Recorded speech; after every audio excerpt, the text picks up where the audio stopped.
എല്ലാവർക്കും എൻ്റെ നമസ്കാരം. ഞാൻ ജോസ് മാളിയേക്കൽ. എന്തായാലും എല്ലാവരും ഒരു സന്തോഷ വാർത്ത അറിയിക്കാൻ വേണ്ടിയിട്ടാണ് ഞാൻ ഈ വീഡിയോ ചെയ്യുന്നത്. OIP ഗ്രൂപ്പുകാർ എന്തായാലും ഓടി നടന്നുകൊണ്ട് മെമ്പർഷിപ്പ് വിതരണോദ്ഘാടനങ്ങൾ നടത്തിക്കൊണ്ടിരിക്കുകയാണ്. അതിൻ്റെ പൊരുൾ എന്താണെന്ന് മനസ്സിലാക്കാൻ വേണ്ടിയിട്ടാണ് ഈ വീഡിയോ. എന്തായാലും പഞ്ചായത്ത് തിരഞ്ഞെടുപ്പിൽ കണ്ണൂർ രജിസ്റ്റർ ചെയ്ത വിനോദ് ജോസിൻ്റെ ആളുകൾ പറഞ്ഞു ഞങ്ങൾ പഞ്ചായത്ത് ഇലക്ഷനിൽ ആരെയും നിർത്തിയിട്ടില്ല എന്ന്. പക്ഷേ ജയിച്ച എല്ലാവരും കൂട്ടിച്ചേർത്തുകൊണ്ട് കണ്ണൂർ രജിസ്ട്രേഷൻ്റെ ലോഗോ കൊടുത്തുകൊണ്ട് രജിസ്ട്രേഷൻ നമ്പർ കൊടുത്തുകൊണ്ട് ഇതെല്ലാം ഞങ്ങളുടെ മക്കളാണെന്ന് ഗീർവാണം വിട്ടുകൊണ്ടിരിക്കുകയാണ്. പിന്നെ റോജർ കോർഡിനേറ്ററായി, അതായത് ഇതെല്ലാം ചിന്തിക്കേണ്ട ഏറ്റവും വലിയൊരു വിഷയം എന്താണെന്ന് വെച്ചാൽ, ഈ ഗ്രൂപ്പുകൾ ഉണ്ടാക്കിയിരിക്കുന്നതെല്ലാം തന്നെ ആദ്യമായി ഉണ്ടാക്കിയെന്ന് അവകാശപ്പെടുന്ന 7 അംഗ ട്രസ്റ്റ് മെമ്പർമാരിൽ മൂന്നാൾ വെച്ച് പിരിഞ്ഞുകൊണ്ടാണ് ഈ ഗ്രൂപ്പുകൾ ഉണ്ടാക്കിയിരിക്കുന്നത്. അപ്പോൾ വിനോദ് കെ ജോസും അവരെല്ലാം കൂടിയുള്ള സംഘടനയിൽ പിരിഞ്ഞു പോന്നിരുന്ന ആൻ്റണി കോയിക്കര ഒരു സംഘം ഉണ്ടാക്കി. അവരവരുടേതായ മെമ്പർഷിപ്പ് ഉദ്ഘാടനവും പിരിവും 10 രൂപ വെച്ച് പിരിവ് നടത്തിക്കൊണ്ടിരിക്കുന്നു. അതേ ഫോർമുല പിന്തുടർന്നുകൊണ്ട് റോജർ കോർഡിനേറ്ററായി ഇരിക്കുന്ന കുറച്ച് ആളുകളെ പുതിയതായി ട്രസ്റ്റ് മെമ്പർ, ഈ ബെന്നി സെബാസ്റ്റ്യൻ പോലെയുള്ള കുറച്ച് ആളുകളെ ട്രസ്റ്റ് മെമ്പർമാരായി എടുത്തുകൊണ്ട് വീണ്ടും ഒരു സംഘടന ഉണ്ടാക്കി. ഈ റോജർ എന്ന് പറയുന്ന വ്യക്തിയും അതിൽ നിന്ന് പോയി അനൂപ്, അങ്ങനെ ചില വ്യക്തികളെല്ലാം പിന്നിൽ നിന്നുകൊണ്ട് ആൻ്റണി കോയിക്കരയെ അതേ സിസ്റ്റം പിന്തുടർന്നുകൊണ്ട് പിന്നിൽ നിന്നുകൊണ്ട് മുൻപിൽ കുറച്ച് 3 ആളുകളെ പ്രസിഡന്റ്, സെക്രട്ടറി, ട്രഷറർ തിരഞ്ഞെടുത്തുകൊണ്ട് ഇവർ പിന്നിൽ നിന്ന് ചരട് വലിക്കുന്നു. കോർഡിനേറ്റർമാരായി നിന്നുകൊണ്ട് പന്ത് കളിച്ചുകൊണ്ടിരിക്കുകയാണ്. അവരാണ് റഫറി.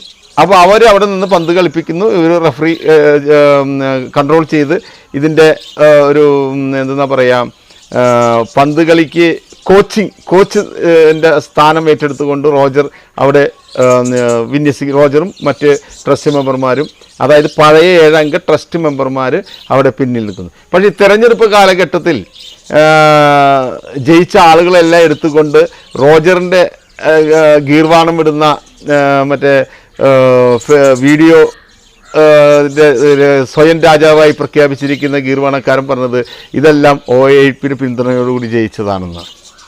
പക്ഷെ എല്ലാം ജനങ്ങൾക്കും ഒരുവിധം ഇതിൽ OIP എന്ന് പറയുന്ന സംഘടനയെ അന്ധമായി വിശ്വസിക്കുന്ന കുറേ ആളുകൾ, അതായത് ഒരു 58 വയസ്സ് 65 വയസ്സിനിടയിലുള്ള കുറേ കാരണന്മാരെ, അതായത് വയസ്സായ ആളുകൾ, അതായത് നാളെ തന്നെ 10,000 കിട്ടുമെന്നുള്ള ആശയോട് കൂടി കുത്തിയിരിക്കുന്ന ആളുകൾ മാത്രമേ ഇതിനെ അന്ധമായി വിശ്വസിക്കുന്നുള്ളൂ. പക്ഷേ ഇപ്പോൾ ഞാൻ ഇതിലൊരു പോസ്റ്റ് ഇടാം. ഞാൻ കഴിഞ്ഞ ദിവസം ഇന്നലെ ഒരു വീഡിയോ ചെയ്തപ്പോൾ അത് ശരിക്കും മനസ്സിലാക്കാതെ കണ്ട്, അതായത് അന്ധമായി വിശ്വസിച്ച് സ്റ്റാർ വിൽസ് എന്ന് പറഞ്ഞ എന്തോ ഒരു പേരിൽ അവൻ ബോധമില്ലാത്ത ഒരു വ്യക്തിയെപ്പോലെ ഒരു കമൻ്റ് ഇട്ടുണ്ട്. അത് ഞാൻ ഇതിൻ്റെ സൈഡിൽ കാണിക്കാം. പിന്നെ ഒരു വശം എന്താണെന്ന് വെച്ചിട്ടുണ്ടെങ്കിൽ, ചെയ്യുന്ന വീഡിയോ അല്ലെങ്കിൽ പറയുന്ന ആശയം കറക്റ്റായി മനസ്സിലാക്കാതെ സാബു ജേക്കബിൻ്റെ കയ്യിൽ ഞങ്ങൾ കൊടുക്കാൻ തയ്യാറല്ല. ഞാൻ അവൻ്റെ കയ്യിൽ കൊടുക്കണമെന്ന് ഞാൻ പറഞ്ഞിട്ടില്ല. പക്ഷേ സാബു ജേക്കബ് എന്ന് പറയുന്ന 2020 എന്ന് പറയുന്ന കോപ്പറേറ്റീവ് ഏകാധിപതിയോ ജനാധിപത്യപരമല്ലാത്ത ആളുകളോ എന്നൊക്കെ പറഞ്ഞാൽ തന്നെയും ഇത്തരത്തിലുള്ള പ്രവർത്തന രീതികൾ കാഴ്ചവെക്കാൻ അദ്ദേഹത്തിനായി എന്നതാണ് ഏറ്റവും വലിയ കാര്യം. വേണ്ട, ഈ വൺ ഇന്ത്യ വൺ പെൻഷൻ എന്ന് പറയുന്ന ആശയത്തിൽ അദ്ദേഹത്തിൻ്റെ കയ്യിൽ ഇതെല്ലാം കൊണ്ട് ഏൽപ്പിച്ച് എല്ലാവരും അദ്ദേഹത്തെ ഏകാധിപത്യ സ്ഥാനത്ത് ഇരുത്തണമെന്നല്ല ഉദ്ദേശം. അദ്ദേഹത്തെ ഇതിൻ്റെ നേതൃത്വം ഒരു കോർഡിനേറ്റർ, അതായത് കോർഡിനേറ്റർ എന്ന് പറയുന്ന സ്ഥാനത്ത് കൊണ്ടുവന്നുകൊണ്ട് ബാക്കി പാർട്ടി രൂപത്തിലാക്കിക്കൊണ്ട് ഒരു ആശയവിനിമയം ചെയ്തുകൊണ്ട് ഒരേ ഒരു നേതൃത്വ സ്ഥാനത്ത് കൊണ്ടുവരാനാണ് ഞാൻ ഉദ്ദേശിച്ചുള്ളൂ. അല്ലാണ്ട് ഇതിൽ ചാടിക്കേറിയാവും നീ ഒന്ന് പോടാ, ഞങ്ങൾ അവൻ്റെ കൈ കൊടുക്കില്ല, അവനെ ഏകാധിപതി സ്വേച്ഛാധിപതി ആയാലല്ലെങ്കിലും 5 പഞ്ചായത്തുകൾ വിജയിക്കുകയും ഈ വൺ ഇന്ത്യ വൺ പെൻഷൻ എന്ന് പറഞ്ഞ പോലെ 10,000 ഗ്രൂപ്പൊന്നുമില്ല. ഈ 10,000 ഗ്രൂപ്പ് ഉണ്ടാക്കിയിരിക്കുന്ന ഈ 7 അംഗ ട്രസ്റ്റ് മെമ്പർമാരുടെ ഗ്രൂപ്പുകൾ ഉണ്ടാക്കിയിരിക്കുന്നതിൻ്റെ ഉദ്ദേശ ലക്ഷ്യം തന്നെ നിങ്ങൾക്ക് ഞാൻ പറഞ്ഞു തരാം. അതായത് ഇപ്പം ഞാൻ എന്ന് പറയുന്ന വ്യക്തി ഒരു വൺ ഇന്ത്യ വൺ പെൻഷൻ എന്ന ആശയത്തെ ആത്മാർത്ഥമായി സ്നേഹിക്കുന്ന ഒരു വ്യക്തി, എന്നെപ്പോലെയുള്ള അല്ലെങ്കിൽ നിങ്ങളെപ്പോലെയുള്ള വ്യക്തികൾ ആദ്യം തന്നെ ഇതിൻ്റെ ഗ്രൂപ്പ് എത്ര എന്നല്ല നോക്കുന്നത്. വാട്സപ്പിലും ഫേസ്ബുക്കിലും കാണുമ്പോൾ എൻ്റെ ആശയം നടപ്പിലാക്കുന്ന എല്ലാ ഗ്രൂപ്പുകളും ജോയിൻ ചെയ്യുന്നു. അതിനിടയ്ക്കിൽ ഇപ്പൊ പലർക്കും അറിയില്ല ഏത് ഗ്രൂപ്പിലാണ് ആ വ്യക്തി ഉള്ളതെന്ന്. അപ്പം മെമ്പർഷിപ്പ് വിതരണം എന്ന് പറയുമ്പോൾ ആദ്യമായി ഒരു മെമ്പർഷിപ്പ് വിതരണത്തെ പറ്റി ഒരു ഗ്രൂപ്പുകാരൻ, അത് നമ്പർ നോക്കിയിട്ടൊന്നുമില്ല, ഒരു ഗ്രൂപ്പുകാരൻ ഫേസ്ബുക്കിലോ വാട്സപ്പിലോ പറയുമ്പോൾ 10 രൂപയുടെ കാര്യമല്ലുള്ളൂ, ഞാനായാലും ഒരു മെമ്പർഷിപ്പ് എടുക്കും. അങ്ങനെ 50 ലക്ഷം ആളുകളുടെ കയ്യിൽ നിന്ന് എ ഗ്രൂപ്പുകാർ ആദ്യം മെമ്പർഷിപ്പ് വിതരണോദ്ഘാടനം ചെയ്യുമ്പോൾ അത് 50 ലക്ഷം ആളുകളിൽ നിന്ന് ഒരു 20 ലക്ഷം ആളുകൾ 10 രൂപ വെച്ച് കിട്ടുമ്പോൾ ആ എമൗണ്ട് സൈഡിലേക്ക് മാറും, അത് ലോഡ് മാറി.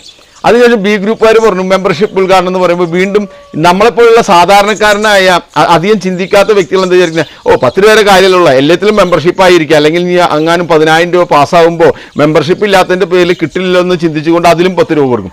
അങ്ങനെ ഈ 50 ലക്ഷം ആളുകളിൽ നിന്ന് ഈ ബി ഗ്രൂപ്പുകാരനും കിട്ടി ഒരു 10-18 ലക്ഷം ആളുകളുടെ കയ്യിൽ നിന്ന്. അതുപോലെ സി ഗ്രൂപ്പുകാരന് ഇതേ ആശയം തന്നെ പിന്തുടർന്നു. ഇവർ ഒറ്റക്കെട്ടായി, അതായത് ബാക്ക് സൈഡിൽ ഒറ്റക്കെട്ടായി നിന്നുകൊണ്ട്, അതായത് ഇന്നത്തെ പഞ്ചായത്ത് തെരഞ്ഞെടുപ്പിൽ നമ്മുടെ മുമ്പിൽ പല രാഷ്ട്രീയ പാർട്ടികളായി മത്സരിച്ച് എന്ന് കാണിക്കുകയും തെരഞ്ഞെടുപ്പ് കഴിഞ്ഞ് ഫലം വന്നു കഴിഞ്ഞ് ഭരിക്കുന്ന സമയത്ത് ഇവരെല്ലാവരും ഒത്തുചേർന്നുകൊണ്ട് ഒരേ ഒറ്റ ചൂല് പോലെ നിന്നുകൊണ്ട് പഞ്ചായത്ത് ഭരണത്തിലുള്ള കള്ളക്കളികളും സ്വാർത്ഥതയും പണം മേടിക്കലും എല്ലാം ചെയ്യുന്ന രീതി അതേ രീതി തന്നെ പിന്തുടർന്നുകൊണ്ട് ഈ ഗ്രൂപ്പുകാർ എല്ലാവരും ബാക്ക് സൈഡിൽ ഒറ്റക്കെട്ടായി നിന്നുകൊണ്ട് ആശയവിനിമയം ചെയ്ത് ഈ മെമ്പർഷിപ്പ് പ്രകാരം 10 രൂപ വെച്ച് ഈ ജനങ്ങളുടെ കയ്യിൽ നിന്ന് 4 ഗ്രൂപ്പുകാരും പണം കൈപ്പറ്റാനുള്ള ഒരു പുതിയ തന്ത്രമായിട്ടാണ് ഈ പഞ്ചായത്ത് ഇലക്ഷൻ കഴിഞ്ഞതിന് തൊട്ട് പിന്നാലെ തന്നെ മെമ്പർഷിപ്പ് ഉദ്ഘാടനങ്ങൾ നടത്തിക്കൊണ്ട് വളരെ പ്രശസ്തമാകാൻ നോക്കുന്നത്.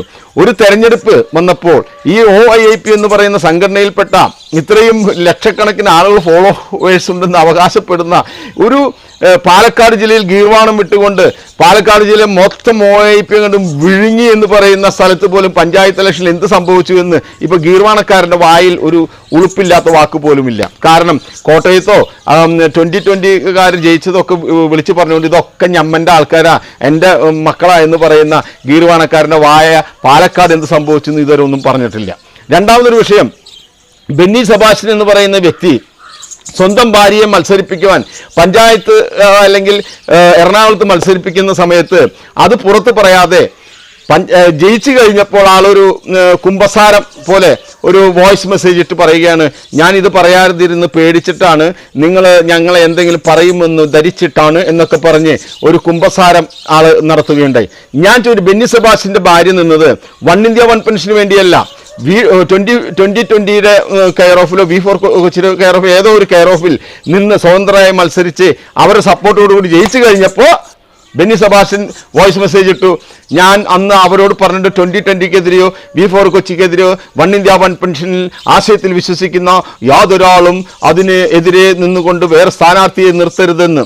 എന്തിനാ വെറുതെ ഈ ജാതി എന്താ പറയുക ഉളുപ്പില്ലാതെ സംസാരിക്കുന്നതെന്ന് എനിക്ക് മനസ്സിലായി. അങ്ങനെ ധൈര്യവും തൻ്റെ ഇടവും നട്ടലുമുള്ള ഒരു വ്യക്തിയായിരുന്നു ബെന്നി സെബാസ്റ്റ്യൻ എങ്കിൽ സ്വന്തം ഭാര്യ ഇലക്ഷന് നിന്ന സമയത്ത് തന്നെ അദ്ദേഹം പ്രഖ്യാപിക്കേണ്ടായിരുന്നു 2020 എന്ന് പറയുന്ന ഇതിനു വേണ്ടി എൻ്റെ ഭാര്യയെ അവർ നിർത്തിയിട്ടുണ്ട്, എല്ലാവരും സപ്പോർട്ട് ചെയ്യണം, വൺ ഇന്ത്യ വൺ പെൻഷൻ ആശയത്തിൽ വിശ്വസിക്കുന്ന ആളുകൾ 2020 എന്ന് നോക്കാതെ സ്വതന്ത്ര സ്ഥാനാർത്ഥിയായി എൻ്റെ ഭാര്യ സപ്പോർട്ട് അല്ലെങ്കിൽ പ്രഖ്യാപിക്കേണ്ടതായിരുന്നു. അതിന് പോലും നട്ടലില്ലാത്തൊരു വ്യക്തിയാണ് ആലപ്പുഴയിൽ 20-ാം തീയതി നടന്ന മീറ്റിംഗിൽ മുഖ്യ പ്രഭാഷകനായിട്ട് റോജർ എന്ന് പറയുന്ന കോർഡിനേറ്റർ നിർത്തിയിരിക്കുന്നത്. പിന്നെ ഈ ഇത്തരത്തിൽ മീറ്റിങ്ങുകൾ നടക്കുമ്പോൾ ഇവർ വിളിക്കുന്ന ആളുകളെ ശ്രദ്ധിച്ചു കഴിഞ്ഞാൽ അറിയാം, അതായത് സ്ഥാനമാനങ്ങൾ നഷ്ടപ്പെട്ടുകൊണ്ട്, അതായത് ഇപ്പോൾ അതിലൊരു പ്രഭാഷണം നടത്തിയ റെജി പൈലി, അതായത് ജോസ് കെ തോമസിൻ്റെ അവിടുന്ന് അദ്ദേഹത്തിന് വിവരമില്ലായ്മ കൊണ്ട് റെജിയെ പുറത്താക്കി ആ വ്യക്തിയെ ക്ഷണിച്ചുകൊണ്ട് അദ്ദേഹത്തോട് പ്രശ്നം, അതായത് സ്ഥാനമാനങ്ങളിൽ നിന്ന് പുറത്താക്കപ്പെട്ടവരെ വിളിച്ചു കൊണ്ടുവന്നുകൊണ്ട് ഈ സംഘടനകളിൽ നിർത്തിക്കൊണ്ടുള്ള ഒരു പ്രദർശനോദ്ഘാടനമാണ് ഇവർ നടത്തിക്കൊണ്ടിരിക്കുന്നത്. അപ്പോൾ യഥാർത്ഥത്തിൽ വൺ ഇന്ത്യ വൺ പെൻഷൻ എന്ന് പറയുന്ന ആശയത്തെ സ്വീകരിക്കുന്ന സാധാരണക്കാരായ ജനങ്ങൾ വിഡ്ഢികളായിക്കൊണ്ടിരിക്കുകയാണ്. കാരണം ഈ തെരഞ്ഞെടുപ്പിൽ തന്നെ ആ വിഡ്ഢിത്തരം നമ്മൾ മുഴുവൻ കണ്ടു കഴിഞ്ഞു. ഇനി ഇത് നല്ല രീതിയിൽ പ്രവർത്തിച്ച് നമുക്ക് ഇത് സ്വായത്തമാക്കണമെങ്കിൽ ഞാൻ പറഞ്ഞത് 2020 എന്ന് പറയുന്ന സാബു ജേക്കബിൻ്റെ കയ്യിൽ മൊത്തമായി ഏൽപ്പിച്ചുകൊണ്ട് അദ്ദേഹത്തെ ആരാധിക്കണമെന്നല്ല, ഇത്തരത്തിലുള്ള ആളുകളെ, അതായത് സ്വാർത്ഥന്മാരല്ലാത്ത, അതായത് ഇത് നടത്താൻ കെൽപ്പുള്ള ആളുകളായ അദ്ദേഹത്തെയും ഇതിൻ്റെ ഒരു കോർഡിനേറ്ററായി കൊണ്ടുവന്നത് ഈ എല്ലാ ഗ്രൂപ്പുകളും ഒന്നായി നിന്നുകൊണ്ട് ഇന്ന് കാണുന്ന രാഷ്ട്രീയ പാർട്ടികളിൽ നിന്ന് വ്യത്യസ്തമായ നിലപാട് ചിന്തിച്ച് ജനങ്ങൾക്ക് നല്ലത് വരുത്തുവാൻ ആഗ്രഹിക്കുന്ന എല്ലാവരും ഒന്നിച്ചു ചേരണമെന്ന് ഞാൻ ഉദ്ദേശിച്ചുള്ളൂ. അതിൽ ഏറ്റവും വിപരീതമായി കണ്ട ഒരു കാര്യം എന്താണെന്ന് വെച്ചാൽ OIP ചെറുപ്പക്കാരനായ ഒരു പ്രസിഡന്റ് ഒരു പഞ്ചായത്തിൽ എന്ന് പറഞ്ഞ് വളരെയധികം ഫേസ്ബുക്കിൽ പോസ്റ്റ് കാണുന്നു. ആ പോസ്റ്റ് അവിടെ ഇട്ട് തരാം. എത്ര വിവരമില്ലായ്മയാണ് വൺ ഇന്ത്യ വൺ പെൻഷന്റെ ഈ പ്രസ്ഥാനത്തെ തകർക്കുന്ന രീതിയിലായി പോയി എന്ന് എൻ്റെ അഭിപ്രായം. കാരണം അതും വർഗീയ ശക്തികൾ കൂട്ടുപിടിച്ചുകൊണ്ട് ഭരണം എവിടുന്നെല്ലാം കിട്ടുമോ അവിടെയൊക്കെ പൈസ എറിഞ്ഞുകൊണ്ടും വൃത്തികെട്ട രീതിയിൽ വോട്ടുകൾ തേടിക്കൊണ്ടും നടക്കുന്ന UDF എന്ന് പറയുന്ന രാഷ്ട്രീയ പാർട്ടിക്കാരെ കയ്യിലെടുത്തുകൊണ്ട് അവിടെ ഒരു പ്രസിഡന്റായി വാഴുക എന്ന് വെച്ചാൽ ഏറ്റവും വൃത്തിഹീനമായി പോയി. കാരണം സ്വന്തമായ നിലപാടിൽ സ്വതന്ത്ര സ്ഥാനാർത്ഥിയെ ജയിച്ചിരുന്ന ഒരു വ്യക്തിയായിരുന്നെങ്കിൽ പ്രതിപക്ഷത്ത് തന്നെ ഇരുന്നു കൊണ്ട് ആരുടെ കൂട്ടത്തിൽ ചേരാതെ കണ്ട് വൺ ഇന്ത്യ വൺ പെൻഷൻ എന്ന ആശയത്തെ മനസ്സാൽ വരിച്ചൊരു വ്യക്തിയായിരുന്നെങ്കിൽ അതിൽ മാത്രം ഉറച്ചു നിന്നുകൊണ്ട് നിൽക്കേണ്ട ഒരു വ്യക്തി ഈ UDF എന്ന് പറയുന്ന വർഗീയ സംഘടന, അതായത് എല്ലാ മതങ്ങളുടെ സംഘടനയും വർഗീയപരമായി കൂട്ടിച്ചേർത്തുകൊണ്ട് സ്ഥാനമാനങ്ങൾ കൂടി നടക്കുന്ന ഇത്രയും വൃത്തികെട്ടൊരു സംഘടന എന്ന് ഞാൻ പറയുള്ളൂ. കാരണം പരമ്പരാഗതമായ ശൈലിയിൽ കുടുംബ പാരമ്പര്യം കൊണ്ട് അധികാരങ്ങൾ കൈമാറുന്ന, അതായത് നെഹ്റുവിന്റെ കാലം തൊട്ട് തന്നെ അത്തരത്തിലുള്ള പരമ്പരാഗത സിദ്ധാന്തം കൈമുതലാക്കിയിട്ടുള്ള ഈ സംഘടന ഇന്ത്യയിൽ തന്നെ നാമവിശേഷമായി കൊണ്ടിരിക്കുകയാണ്. കേരളത്തിൽ ഈ തെരഞ്ഞെടുപ്പിൽ എന്ത് സംഭവിച്ചു? LDF ആണ് കൂടുതൽ ജയിച്ചത്. ഞാൻ ആക്ച്വലി ഒരു രാഷ്ട്രീയ പാർട്ടിയിലുള്ള വ്യക്തിയല്ലായിരുന്നു. പക്ഷേ ഇന്നത്തെ നിലപാടനുസരിച്ച് LDF പല വൃത്തികേടുകളോ അല്ലെങ്കിൽ പ്രശ്നങ്ങളോ ഉണ്ടെങ്കിലും ജനങ്ങൾക്ക് ഉപകാരപ്പെടുന്ന രീതിയിൽ എന്തെങ്കിലും ചെയ്യുന്നുണ്ടെങ്കിൽ ഈ LDF മാത്രമേ ചെയ്തിട്ടുള്ളൂ. കാരണം കേരളത്തിൽ പിണറായി ആവട്ടെ ഭരിച്ചുകൊണ്ടിരിക്കുന്ന സമയത്ത് പല അക്രമങ്ങളോ സ്വപ്ന കേസോ പല പ്രശ്നങ്ങളും ഉണ്ടായിരിക്കാം. പക്ഷേ ജനങ്ങൾക്ക് ഉപകാരപ്പെടുന്ന രീതിയിലുള്ള, അതായത് ഒരു വെള്ളപ്പൊക്കം വന്നപ്പോഴും അല്ലെങ്കിൽ ഒരു കോവിഡ് വന്നപ്പോഴും ഇത്രയും ശക്തമായ രീതിയിൽ ഇതിനെ പ്രതിരോധിക്കാൻ കഴിഞ്ഞ ഒരു സർക്കാർ എന്ന് പറയുന്നത് LDF മാത്രമേ ഉള്ളൂ. ഈ UDF ആയിരുന്നെങ്കിൽ ഇത് ചളമായി പോയേനെ. അപ്പോൾ അത്തരത്തിലുള്ള ഈ പ്രവർത്തന രംഗത്തും ജനങ്ങൾക്ക് ഭക്ഷ്യധാന്യ കിറ്റ് കൊടുക്കുന്നത് ഇപ്പോൾ നികുതി പണമാവട്ടെ അല്ലെങ്കിൽ ആക്രി പറക്കിയിട്ടാവട്ടെ അല്ലെങ്കിൽ കട്ടകാശാവട്ടെ ഏത് നിലയ്ക്കായിക്കോട്ടെ, പക്ഷെ ജനങ്ങളിലേക്ക് ഈ കാലഘട്ടങ്ങളിൽ കൃത്യമായി കിറ്റ് കൊടുത്തുകൊണ്ട് വളരെ നല്ല രീതിയിൽ തന്നെ ഭരണം കാഴ്ചവെച്ചു. പക്ഷെ അതുകൊണ്ട് അവർ നല്ലത് എന്നല്ല ഞാൻ പറഞ്ഞു വന്നത്. വൺ ഇന്ത്യ വൺ പെൻഷൻ എന്ന ആശയം നടപ്പിലാക്കണമെങ്കിൽ ആ ഒരു സ്വതന്ത്ര സ്ഥാനാർത്ഥി ജയിച്ചിട്ടുണ്ടെങ്കിൽ അവർ ഒരു രാഷ്ട്രീയ പാർട്ടിയുടെ പക്ഷം പിടിച്ചുകൊണ്ട് പണം മേടിച്ചുകൊണ്ടോ പക്ഷം പിടിച്ചുകൊണ്ടോ ഒരു പ്രസിഡന്റ് ആയിരിക്കുന്നതിൽ യാതൊരു മാന്യതയില്ല എന്നതാണ് എൻ്റെ അഭിപ്രായം. അത് വളരെ പൊക്കിപ്പിടിച്ചുകൊണ്ട് വൺ ഇന്ത്യ വൺ പെൻഷൻ മൂവ്മെന്റിന്റെ മൂവ്മെന്റുകാരും പറഞ്ഞ് എല്ലാവരും പറയുന്നുണ്ട് ഞങ്ങളുടെ പ്രതിനിധിയായിരിക്കുന്നത്. തെറ്റാണത്. കാരണം വൺ ഇന്ത്യ വൺ പെൻഷൻ എന്ന ആശയം നടപ്പിലാക്കുന്നത് തന്നെ രാഷ്ട്രീയത്തിൽ നിന്നും മാറി ചിന്തിച്ചുകൊണ്ട് ജനങ്ങൾക്ക് നന്മ എന്ന് പ്രതീക്ഷിച്ചുകൊണ്ട് മുന്നേറുന്നൊരു സംഘടനയാണ്. ആയതുകൊണ്ട് എൻ്റെ സുഹൃത്തുക്കളെ, വൺ ഇന്ത്യ വൺ പെൻഷൻ എന്ന് പറയുന്ന OIOPയുടെ ഗ്രൂപ്പ് സിസ്റ്റം മാറിക്കൊണ്ട് നമ്മളെല്ലാവരും ഒരു കുടക്കീഴിൽ വന്നാൽ മാത്രമേ നമ്മുടെ ആദർശം ഈ 2020 പോലെയോ V4 കൊച്ചി പോലെയോ നടപ്പിലാക്കണമെന്നുണ്ടെങ്കിൽ അതിനൊരു നേതാവ്, അതിന് പരിചയസമ്പന്നനായ ഒരു കോർഡിനേറ്റർ ആയിക്കൊണ്ട് സാബു ജേക്കബിനും അതുപോലെയുള്ള വ്യക്തികളെ, ഞാൻ മുമ്പത്തെ വീഡിയോയിൽ പറഞ്ഞ പോലെ പല വ്യക്തികളെ ക്രോഡീകരിച്ചുകൊണ്ട് കേന്ദ്രീകരിച്ചുകൊണ്ട് ഈ ഒരു സംഘടന ഒറ്റ കുടക്കീഴിൽ വന്നാൽ മാത്രമേ നമ്മുടെ ലക്ഷ്യം മുന്നോട്ട് നീങ്ങുകയുള്ളൂ. അല്ലാതെ മെമ്പർഷിപ്പ് വിതരണം നടത്തിക്കൊണ്ടോ പഞ്ചാരി വേളം നടത്തിയതുകൊണ്ടൊന്നും കാര്യമില്ല. മെമ്പർഷിപ്പ് വിതരണം ABCD എല്ലാ ഗ്രൂപ്പുകാരും നടത്തിക്കൊണ്ടിരിക്കുകയാണ്. അപ്പൊ അവരുടെ പോക്കറ്റിൽ നിറയുന്നു. അവർ പറയുന്നത് 10 രൂപയുള്ളൂ, കേൾക്കുമ്പോൾ 10 രൂപ നിസ്സാര കാശുള്ളൂ. 20 ലക്ഷം ആളുകളെ 10 രൂപ വെച്ച് ഈ 4 സംഘടനയ്ക്ക് ലഭിച്ചു കഴിഞ്ഞാൽ കോടികളുടെ ആസ്തിയാണ് വരുന്നത്. അതുപോലെ തന്നെ മൊബൈൽ കമ്പനിക്കാരുടെ കയ്യിൽ നിന്നും ഗൂഗിളിന്റെ കയ്യിൽ നിന്നും ഇവർ പൈസ മേടിക്കുന്നുണ്ടോ എന്ന് വരെ സംശയമുണ്ട്. കാരണം ഈ ഗ്രൂപ്പുകളിലുള്ള മെസ്സേജുകളും മറ്റും നമ്മൾ ഫോർവേഡ് ചെയ്യുമ്പോഴും കാണിക്കുമ്പോഴും പൈസ ലഭിക്കുന്നത്, കമ്മീഷൻ ലഭിക്കും. അപ്പോൾ എന്തായാലും നിങ്ങൾ ഈ ആശയത്തെ സ്വീകരിച്ചാലും കൊള്ളാം. എൻ്റെ അഭിപ്രായം ഞാൻ തുറന്നു പറഞ്ഞു. നന്ദി, നമസ്കാരം.